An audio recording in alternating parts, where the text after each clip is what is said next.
بسم الله الرحمن الرحيم الحمد لله رب العالمين وصلى الله وسلم وبارك على عبده ورسوله نبينا وإمامنا محمد وعلى آله وصحبه أجمعين أما بعد السلام عليكم ورحمة الله تعالى وبركاته. The trip to the United Kingdom, this being our second trip, just like our first trip back in November, and here to this Masjid today, to be honest, has been and is, and inshallah, in most cases, and Allah knows best, will be very humbling for myself. Just a few days ago, I was in Toronto, Canada. We've been traveling for some time now. Started in California, from California to Toronto, Toronto to the United Kingdom, back to the United States, all before the month of Ramadan. There is, alhamdulillah, a strong base for Islam and for Muslims in general. And I have many friends there, many teachers there, many students, many supporters, many disciples and disciples there in Toronto and also in Ottawa. But just from this trip coming from Toronto, when I landed in JFK, at LaGuardia, it was LaGuardia Airport I landed in. We normally travel back to JFK, but we landed in LaGuardia. A friend of mine contacted me from Toronto. And I've known the brother for some years, walillah alhamd. We've benefited from each other. I've learned a lot from him. He's younger than me. Alhamdulillah, very knowledgeable, smart brother, hafid of the Quran, mashallah. He said, Mufti, when you started studying and when you began your journey and your spiritual enlightenment, what was, your vision, or what dreams, or what did you think it was going to be? Did you have any idea that it would be anything like how it is today? And I told him no. I said in my wildest imaginations, my wildest dreams, I never thought that I would travel here to learn, or travel there to teach, or I would meet so many different brothers and sisters, obviously more brothers, that are total strangers, that walk up to you. You may be in the airport, you may be sitting down, you may be walking down the street, and a brother, he comes up to you and he says, I watched your video, or I benefited from this lecture, or you inspired me to do this, or I'm going to the Islamic University of Medina. Just yesterday in a bookstore, we met a brother who was a total stranger. He said, I'm going to Medina, and I'm going to go study in the College of Hadith because of you. It's something that we never thought of. We never dreamt of. We didn't have any clue that Allah Azza wa Jal, through His grace and His mercy, would take us to the locations and the situations that we've been to, walillah alhamd. And for one person to meet you in a city or a town and to ask you about a lecture that you gave in another country, in another place, obviously that's a further coding, that's another layer of depth. Just now the brother came up to me and says, I watched your lecture in Malaysia. So what are the chances that we will go to Malaysia and give a lecture? And that someone from the United Kingdom will watch that lecture and be inspired and take the advice, and so on and so forth. So the blessings of Allah subhanahu wa ta'ala, without any doubt, you cannot count. You can't begin to count them. وَإِن تَعُدُّوا نِعْمَةَ اللَّهِ لَا تُحْصُوهَا. If you counted the favors of Allah, you couldn't count them. That's the literal translation. The literal translation. وَإِن تَعُدُّوا. If you counted them, you couldn't count them. So does that make any sense? How can you count something but you can't count something? But that's not what's meant here. What's meant here is that if you attempted to count, if you sat down and tried to count the favors of Allah, you would go mad. You may lose your mind. Where do you start about the blessings of Allah subhanahu wa ta'ala? And Allah Azza wa Jalla, He also says, وَأَتَاكُمْ, and He has given you everything that you've asked about. كُلُّ مَا سَأَلْتُمُهُ. Everything that you've asked Allah for, He has given you. And that's also misunderstood. وَآتَاكُمْ مِنْ كُلِّ مَا سَأَلْتُمُوهُ وَإِن تَعُدُّوا نِعْمَةَ اللَّهِ لَا تُحْصُوهَا. Allah Azza wa Jalla has given us things that we haven't asked for. He has given us things, He has blessed us with blessings that we never asked for. But we needed those blessings. And some of Allah subhanahu wa ta'ala's slaves deserve those blessings from Allah's grace and from His kindness.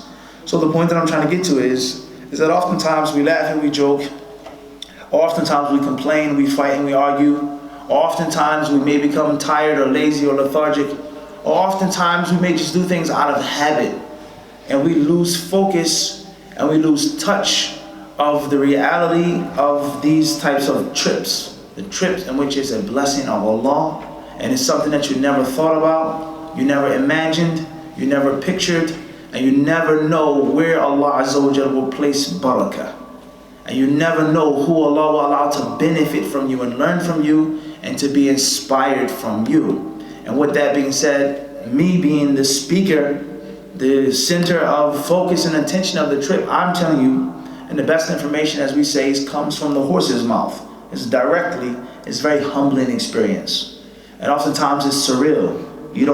It's like, is this really happening? Are we really here in this continent, in this country? Did we just take a 20-hour flight, a 17-hour flight? Did we just go through 3 time zones? Is this really what's going on? These people who have a different language, a different culture, a different race, sitting down on their feet and on their knees, at your feet and your knees, asking you questions. Yeah, Sheikh, teach us, guide us, so on and so forth. You changed my life. I had a dream. You inspired me. I stopped doing this because of HadithDisciple. I started this because of HadithDisciple. About a month ago, there was a brother who commented on one of our videos. He said he used to be an atheist. He rejected God. He rejected Islam. He rejected Deen, let alone Islam, Allah. He rejected the concept of the creator of God. And he says, I started watching your videos and I came back to Islam.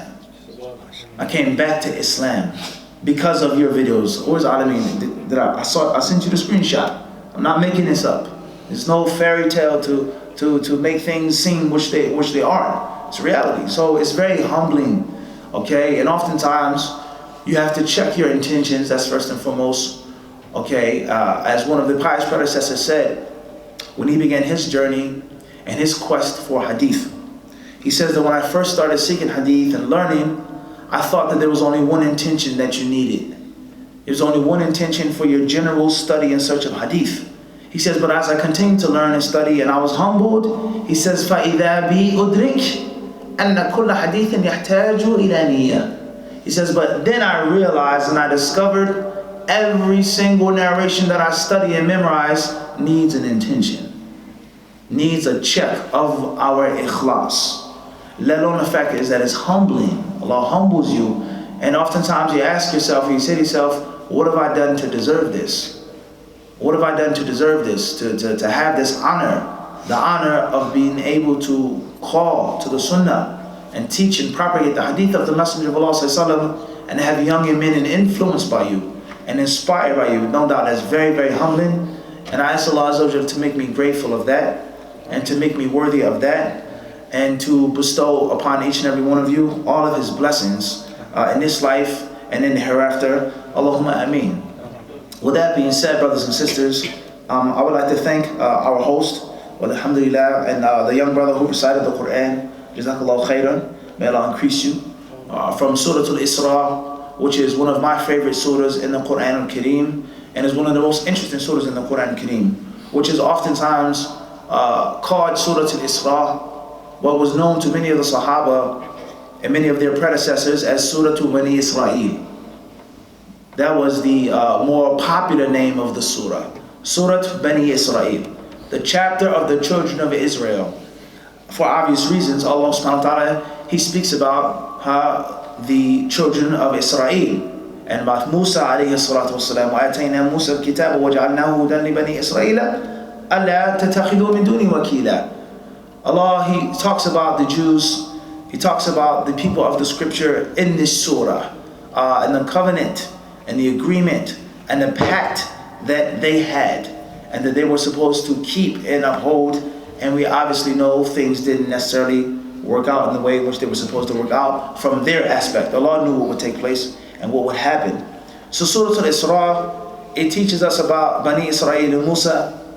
It teaches us about how Allah, no matter what the odds may be, or no matter what difficulties may arise, and no matter what problems will ensue, Allah will support His deen. Allah will support and He will aid His chosen slaves. And that was manifested in the Isra and in the Mi'raj. Something that was miraculous, something that was paranormal, something that was supernatural, as a means of proving and establishing that this man named Muhammad, whom you all know, is not a liar. and that he did receive divine revelation from Allah subhanahu wa ta'ala, and that nothing will remain the same in this dunya. The only thing which is promised, a wise man once said, who wasn't a Muslim, he says, you can't expect anything to remain the same in the dunya except for change. Things will change. And the Isra and the Mi'raj was a pivotal step in the change of how the Muslims lived, leading towards the Hijrah. And obviously when they went to Medina, we know everything, that was the beginning of the end. Al-Isra wal-Mi'raj was the beginning of the end. The Meccan period and how the Muslims lived and the difficulties and the problems that they faced, things were now changing. And that was a sign that Allah subhanahu wa ta'ala, He manifested in the Isra and in the Mi'raj, and the things that took place on that miraculous night. And a very interesting fact, subhanAllah, if you look at it, the two main titles of the surah, there's a third title of the surah, some call it Surah Subhana, okay? But Surah Bani Israel and Surah Al-Isra, if you look at the two main titles, or the main themes, quote unquote, of the surah, they're also mentioned in the hadith of the Prophet ﷺ. When the Messenger of Allah made the ascension, he saw different people. He spoke to different people. He encountered different servants of Allah, of the prophets, of the messengers, and of the angels. But if you ask yourself, who was the last person that he spoke with? Who was the one who asked him certain questions? Who was the one who played a major role in our daily prayers that we make on a 24-hour basis? Who was that individual? It was Musa alayhi salam. And Musa was the master of who? Bani Israel. So the surah is called Bani Israel. It's also called what? Al-Isra. That's not an accident. That's not a what? It's not an accident. It could have been Ibrahim, it could have been Ismail, it could have been Idris, it could have been Isa. But he spoke to, the last one was who? It was Musa. And Musa told the Messenger of Allah alayhi salatu wasalam, go back to Allah and ask him for a lesser amount, because your ummah cannot stand 50 prayers. Your ummah doesn't have the sabr. Your ummah doesn't have the ability to do that. Why? Because I dealt with Bani Israel. Alajtuhum, he says, I fought with them. Ashaddul mu'alaja, I fought with them. I've given them dawah. I've dealt with people that are stubborn and obstinate, cowardly. I've dealt with people that want to go back and forth. What color, what type of cow, etc. I've dealt with them. The ummah needs a what? Lesser amount of prayers. So I think that's a very interesting point of the two names and the two titles of the surah, let alone the other madghameen of their surah, such as the affirmation of the aqidah of Islam, of monotheism, and the refutation of the aqidah of polytheism, of shirk, and questioning the mushrikeen questioning Allah subhanahu wa ta'ala, and the other things that were mentioned in that surah, the Quran being sent down, the Quran being revealed, the guidance towards the hijrah, etc. We're not here to talk about Surah Al-Isra or make a tafsir on Surah Al-Hijrah, but this is something which is food for thought.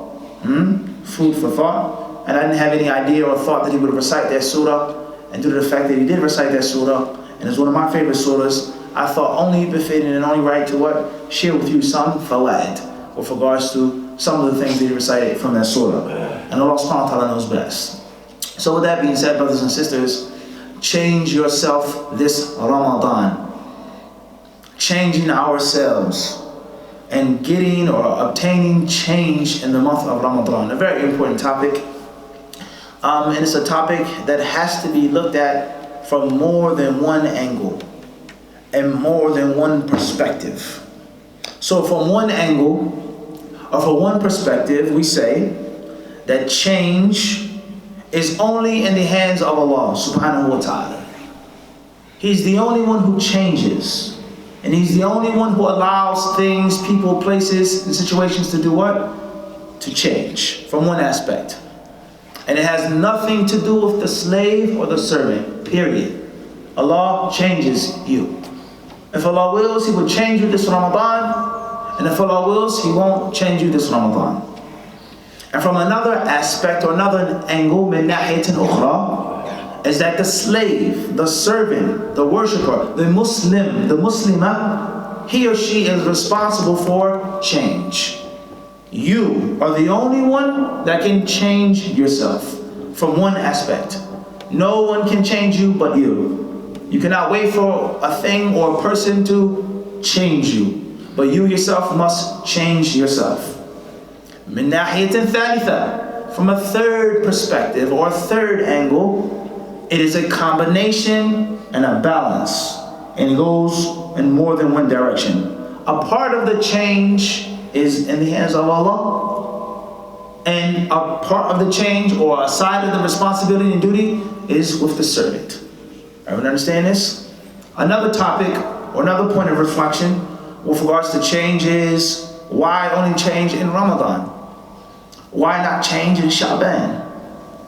Why not change in Shawwal? Why not go through constant change? Every single day, try to change yourself. Point number, or the next point after that is, change towards which direction? Change for the best or change for the worst? Some people in Ramadan, unfortunately, they may change for the worst. They may become further from the correct path. And there are others who come closer to the correct path. Another point of reflection or another angle is levels of change. Levels of change. There are some of us who take small, tiny baby steps. And there are those from among us who leap and who have thunderous footsteps, who jump and fall, and they climb and they soar. Their iman, their ibadah, their amal, their ilm, their generosity, their charity. And you can actually see a tangible effect of Ramadan on them. And then there are those from among us who we're in a three-tier step.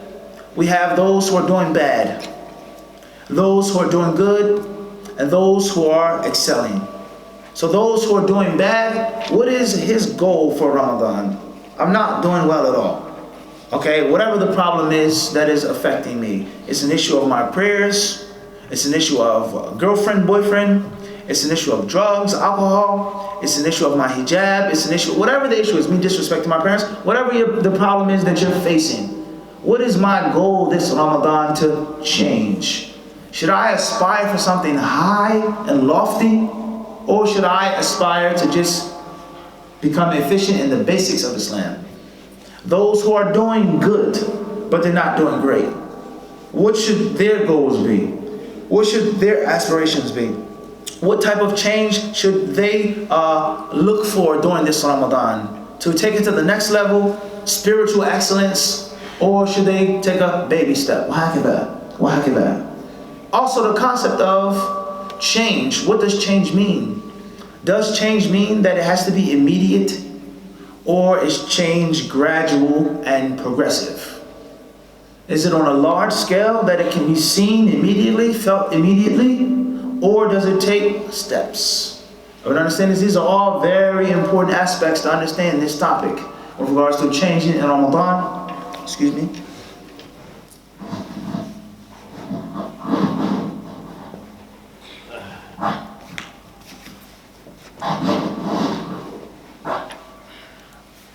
Sorry. Another concept is, with regards to change in Ramadan, is,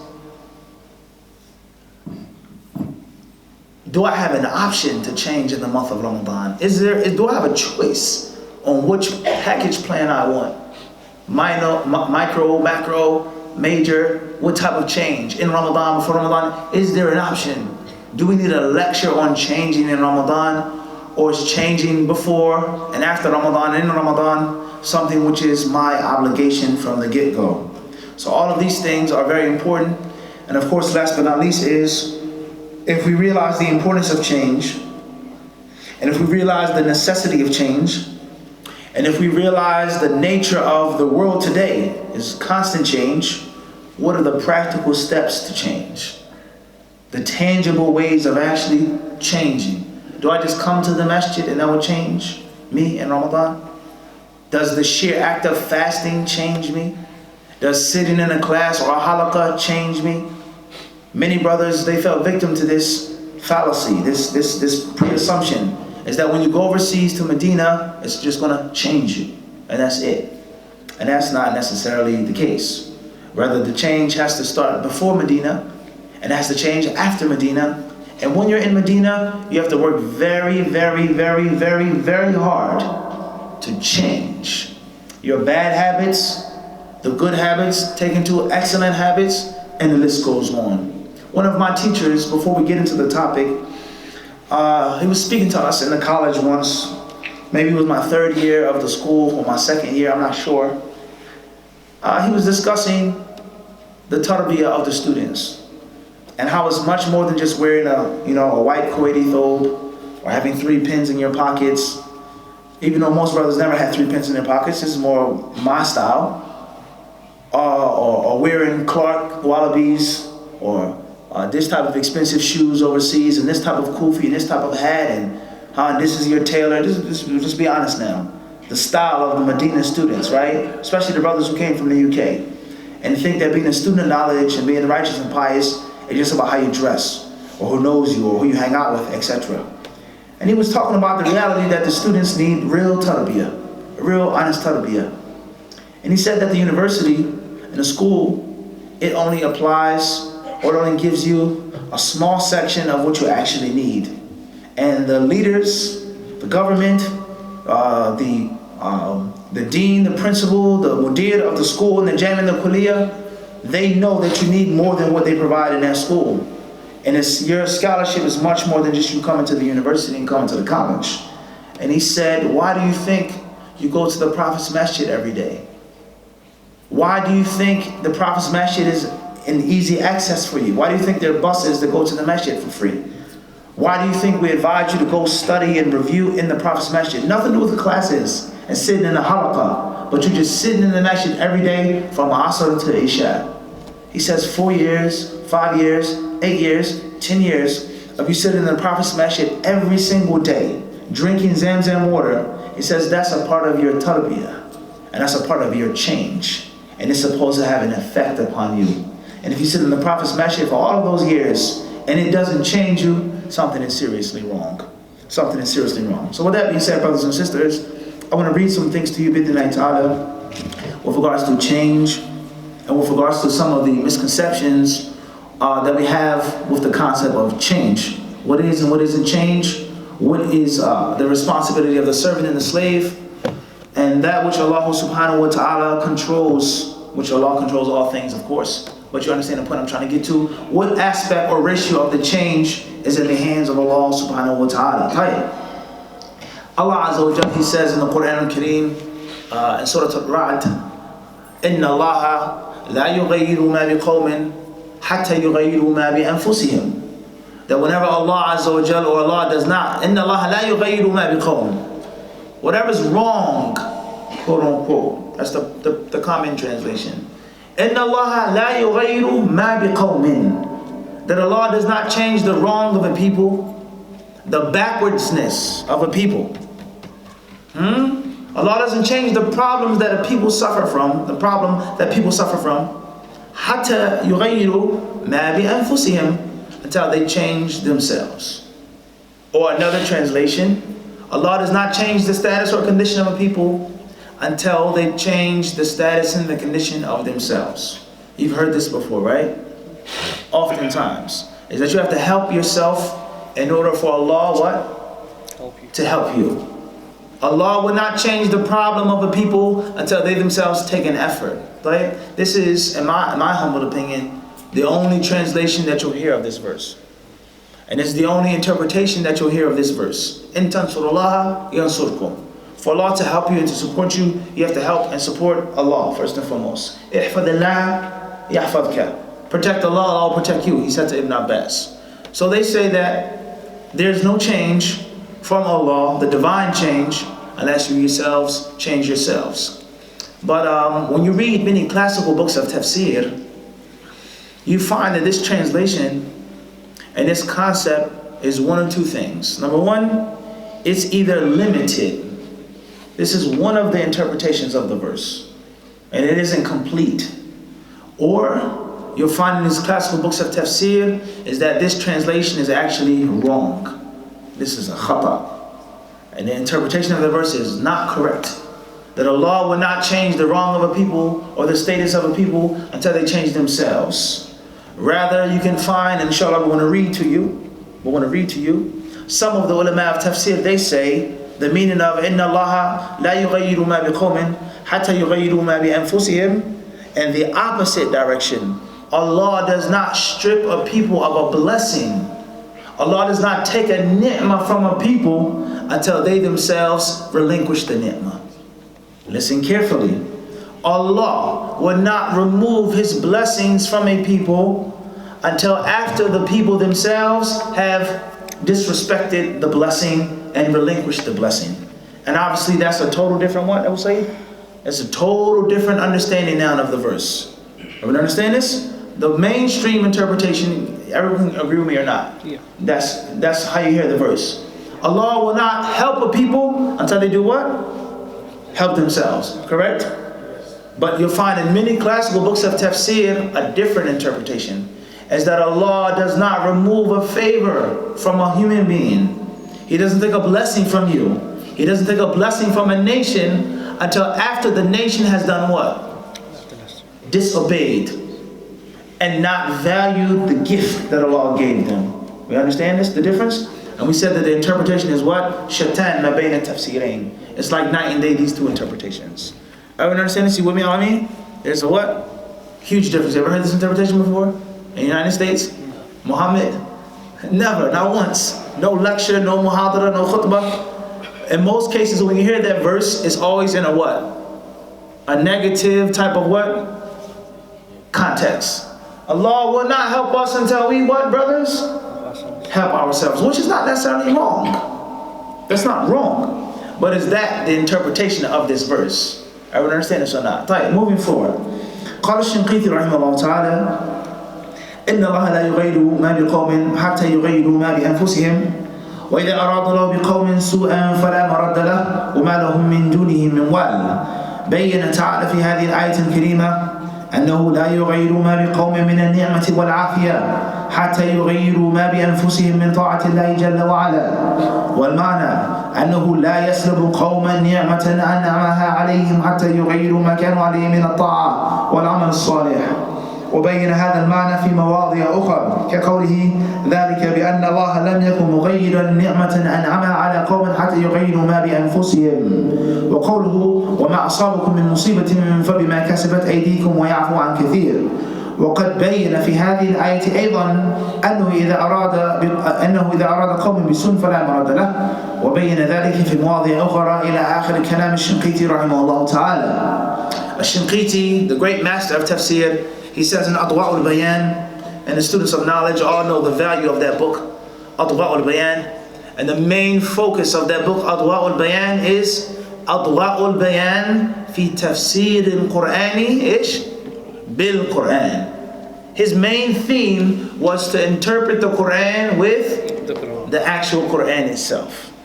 That was his main aim in that book, was to interpret the Qur'an, not with the hadiths, not saying that's bad. Not interpret the Quran with what the Sahaba said, not saying that that's what? Bad. Not interpret the Quran with lugha, with this, but interpret the Quran with what? The Quran itself, primarily. The first step and the first source of properly understanding the Quran is the actual Quran. And obviously, the world will be a better place if the people did this. If Muslims did this. If non-Muslims did this, those who wish to study the Quran, atheists, those who wish to attack the Quran, just look at the actual Quran itself before you get this statement or the culture or the statistics or the political atmosphere of the Middle East and of the Muslims. Let's look at what the actual Quran says about the actual Quran. Everyone understand this here? One verse is understood in the light of a what? Another verse. وهكذا. So Shinqiti rahimahullah, he says, listen carefully, he says this means that Allah subhanahu wa ta'ala in this verse has clarified, He's made it clear to us that He doesn't take a blessing, nor does He take afiyah, good well-being that the people are upon, prosperity. We have good health, we have safety, our political environment is good, the actual environment itself is good, we live well, our children, our wives, everything is good, afiyah. Not perfect, but what? It's good. The quality of our life is good. We have nothing that we can complain about. Everyone understand this? Stop and think about this now. How many countries used to be like this? It was good at one point in time, before this army came, or this leader came, or before this revolution came, or before that issue came. This disease was unheard of in my country. This violence was unheard of in this part of town. This type of prejudice, and we never knew this. That's called what? Afia. I lived, when I was young, I was so strong. 3 nights in a row, I could stay up without sleeping. I could do this, I played sports, then I got arthritis. Then I got cancer. Then I got diabetes. Then. Before then, you had what?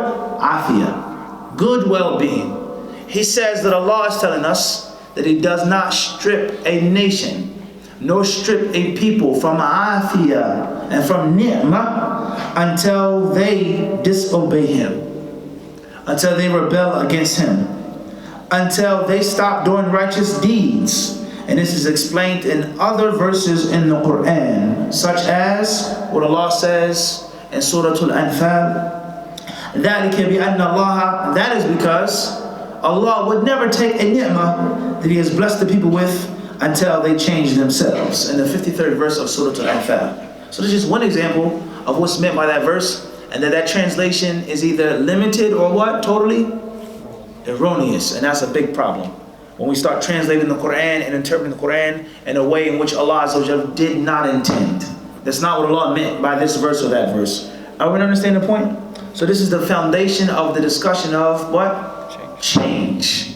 Is that change doesn't always have to be from bad to good, but it could be from what? Good to bad. Waliyadu billah. And perhaps that may be true with many of us. We allow Ramadan to come. We allow Ramadan to go. We allow the Taraweeh to start. We allow it to finish.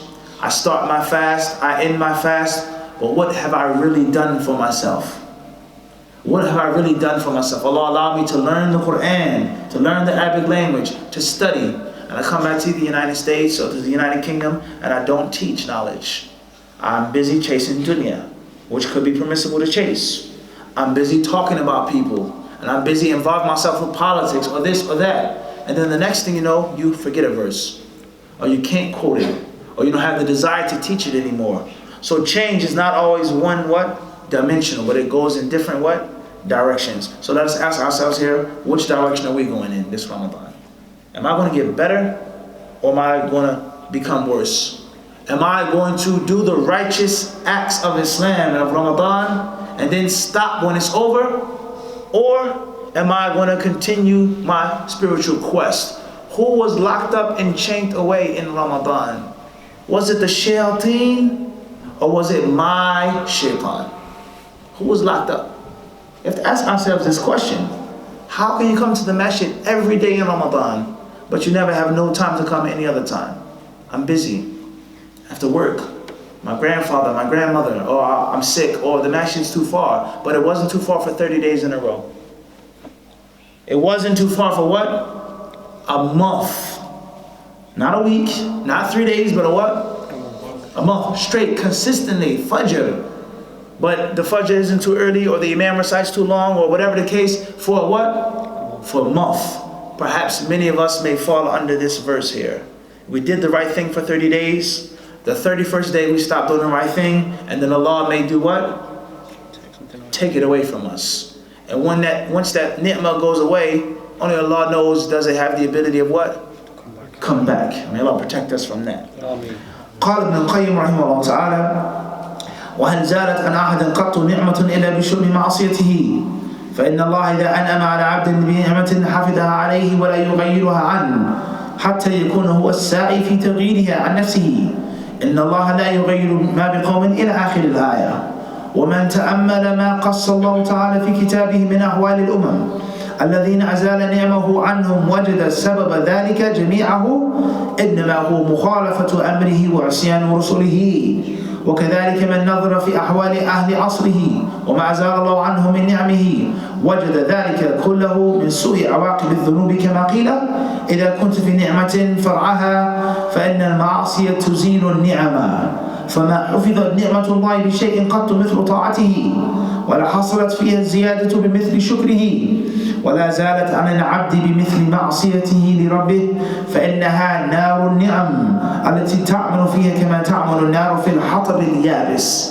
Intaha kalamuhu rahimahullah. Ibn Qayyim, he says, there's never been a favor that was taken away from someone except because of his sins. And that's because whenever Allah blesses a people or a person with a favor, Allah also protects the favor for them. Listen to these golden words. When Allah gives you a blessing, He also does what? Protects it for you. Look at the worldly life now. You buy an expensive automobile. Do you just leave the Mercedes-Benz? Or do they give you instructions? Do they give you a timeline, a calendar, when to come back in? We will send our guy out to your house to maintain your what? Your car. Because it's not an average car that you have now. This is a serious automobile. So therefore we, even though you've paid, you've bought it, you've purchased it, we don't need you anymore, correct? But because we are who we are, we're going to make sure that we do what? Take care of it for you. Everyone understand this? Is this not the case? Yeah. We're going to make sure that we do what? We take care of it for you. So Ibn Qayyim, he says that not only does Allah give the ni'mah, but He also does what? Protects it for the servant. Until the servant what? Ignores that protection. Until the servant does what? Ignores that protection. Ibn Qayyim says, and he is the one who strives hard to change it from himself. And then he quoted that verse. Ibn Qayyim says, whoever pays attention to the stories in the Quran and what happens to the previous nations, he sees that the only reason why they were punished and the only reason why those blessings were taken away from them is that they disobeyed Him and they belied His messengers. They did not submit to the messenger of Allah subhanahu wa ta'ala. وَكَذَلِكَ مَنْ نَظَرَ فِي أَحْوَالِ أَهْلِ أَصْلِهِ. Listen to this now, because that's ancient. That's archaic. That's in the past. The Quran was sent down 1400 years ago. How long ago was Fir'aun and Ad and Thamud? That's a long time ago.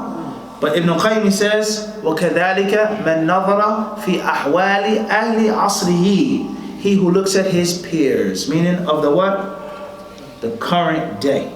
If you sit down and you think about yourself and your family, when did these problems come to us? When did we lose these blessings and bounties except after we what? Started fighting and started bickering. And we stopped practicing the religion. Allah gave this resource to our country and we took off our hijab. Allah gave us liberation. We established our own state. And then we started what? Attacking each other and killing each other and speaking of the dunya instead of the hunger that we had when we were fighting for freedom from this oppressive country. Think about this now. On a large scale and on a what? On a small scale. Was there ever something that was taken away from you by Allah? Think about it. Did Allah give you a blessing and then it just went away? Or honestly, we ourselves were the reasons behind our own undoing. We did not appreciate Allah's blessing and then it was what? Taken away. And in most cases, it's not returned back to us. And if it is returned, in most cases, it's returned generations later. Think about the world now, geography, think about politics.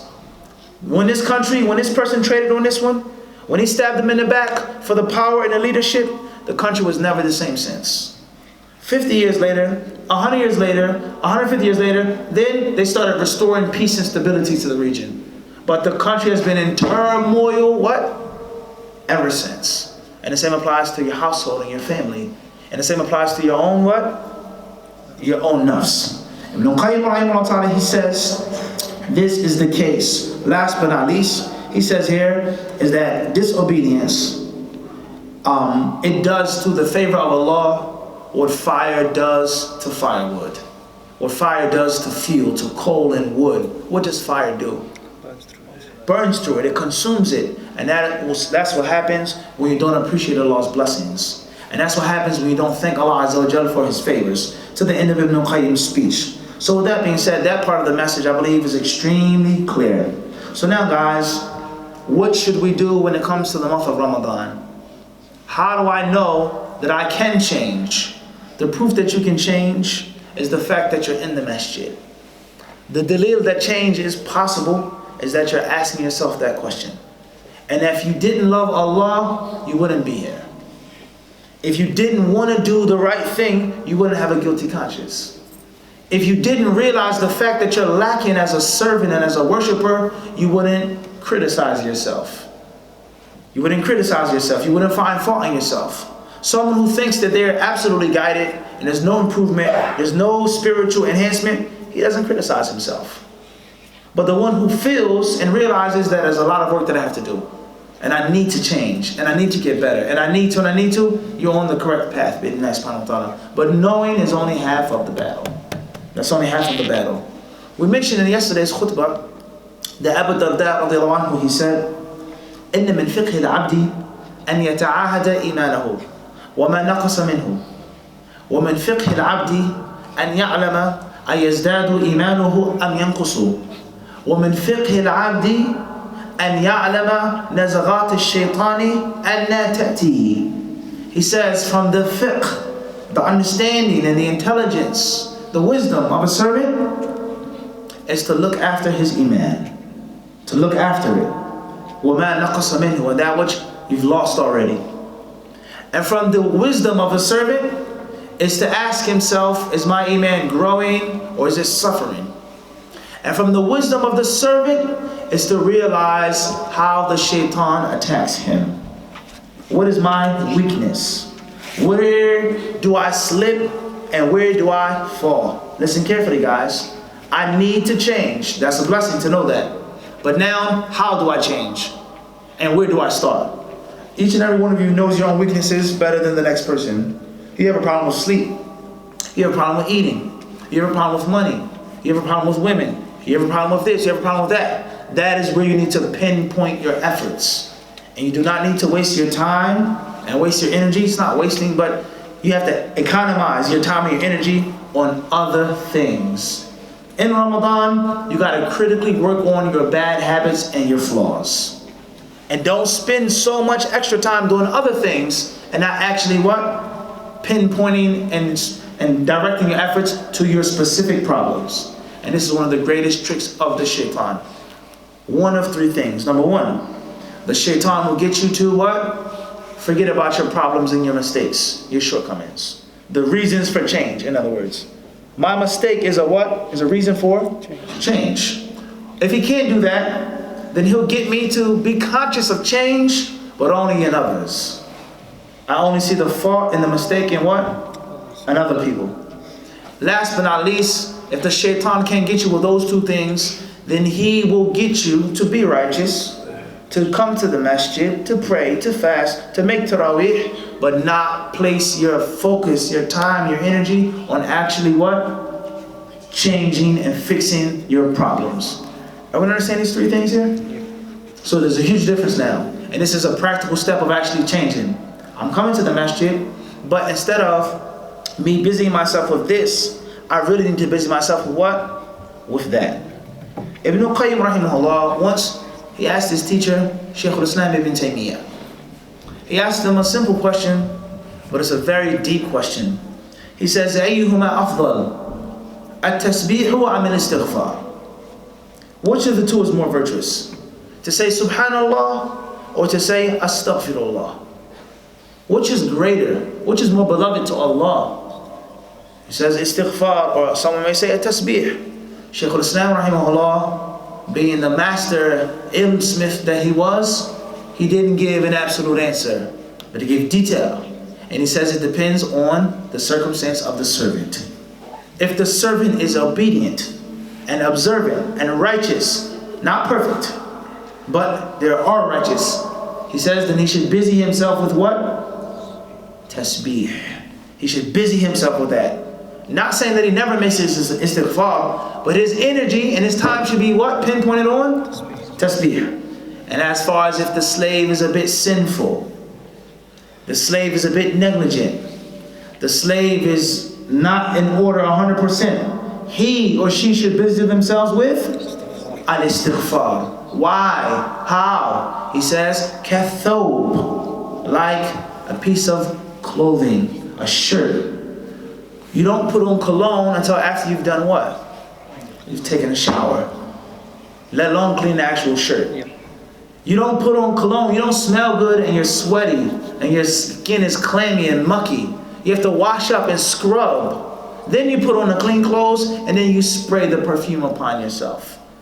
And the same applies to a what? A shirt. If the shirt is dirty, the most important thing is what? Is to what? Is to wash it. Then you perfume it. So the shaitan, he plays this game. He plays this trick on the son of Adam. Come to the masjid, hypothetically speaking, tasbih, tasbih, tasbih, tasbih. Ramadan, Taraweeh, Itikaf, mashallah, is wonderful. And he doesn't focus on actual istighfar and fixing the problem, patching the flat tire. Everyone understand this? So that's my Ramadan resolution, is to stop smoking cigarettes. My Ramadan resolution is not to make Taraweeh every night. My Ramadan resolution is not to feed 100 poor people. My Ramadan resolution is not to finish the Quran 2 or 3 times. Not saying that those things aren't virtuous. My Ramadan resolution is to drop my cigarette habit. Everyone understand this? Because what's the purpose of me doing all these extra acts of ibadah and I keep smoking, let alone if I'm smoking marijuana, let alone if I'm smoking cocaine or whatever else I'm smoking. It's a problem. Shisha, hookah, huh? Unfortunately. So the point that we're trying to get to is, we all know what shisha is and hookah. La hawla wa la quwwata illa billah. Huh? The point that we're trying to get to is what?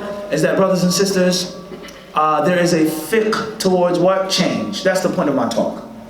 Is that change is not just a word that is said, but there's an actual what? There's a fiqh to it. There's a do and there's a don't.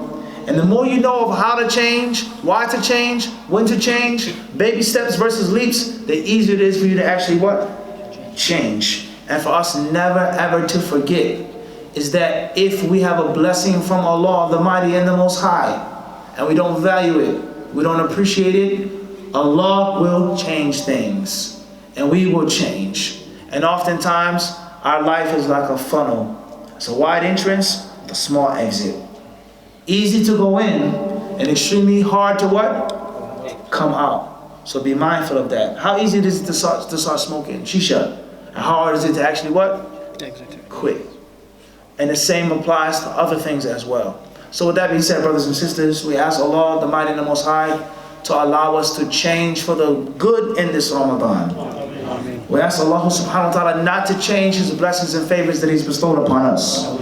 We ask Allah subhanahu wa ta'ala to guide all of the Muslim youth and keep them firm upon the Sirat al-Mustaqim, inside and outside of the month of Ramadan. We ask Allah Azza wa Jalla to make us good fathers, husbands, imams, and leaders. We ask Allah Azza wa Jalla to make us good wives, good mothers, good sisters, good women who have their role in the community as well. Allahumma ameen. Thank you very much for your time, for your attention, for your respect. Jazakumullahu khairan.